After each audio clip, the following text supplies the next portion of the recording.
Our way of life is the spiritual part. That's who we are. It's not a religion. It's a way of life. As I look back in my life, I've actually had a lot of experience with suicide. Some people don't even think about talking to other people. They just go right ahead and just take their life. It's frustrating and confusing because we don't know why they do it. I know I felt this pain, and I think our young people feel this pain. Our youth are confused, they're frustrated, and they lose their identity. This heaviness and this weight and this pain that we don't know where it comes from. And that has to be explained to our young people, that comes from our history as a colonized people. You know, they turn to other things. It really bothers me. And I can't get over how people just go ahead and do drugs. We tend to use those drugs and alcohol to escape. And they try to get away from the pain that actually is going on. The biggest thing, I think, is the teachings are lost. There's not that sense of belonging anymore. Putting meaning, I think, to our suffering is the solution. And I found my meaning in ceremonies. Connecting with our elders, getting direction from our elders, that connection has been lost for a while. When I was growing up, I wasn't shown that affection. My parents went through residential school. I myself went through residential school. So it was very hard for us, the life that we live today, because we didn't understand a lot. The nurturing and caring aspect is gone, but it's coming back. Like you said, we're going back to our traditional ways. Our children need to be educated, re-educated about who they are.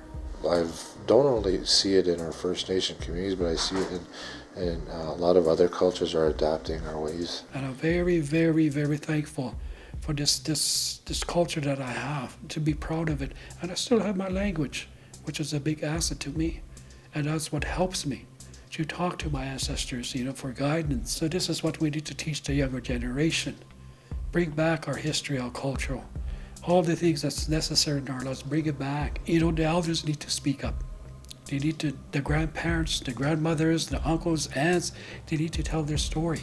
Another message that an elder has always told me was to, and I try to live my life by this, and that is to, it's okay to look in the past, but don't stare, because you're walking backwards. So this is how I feel about this suicide, amongst our young and old.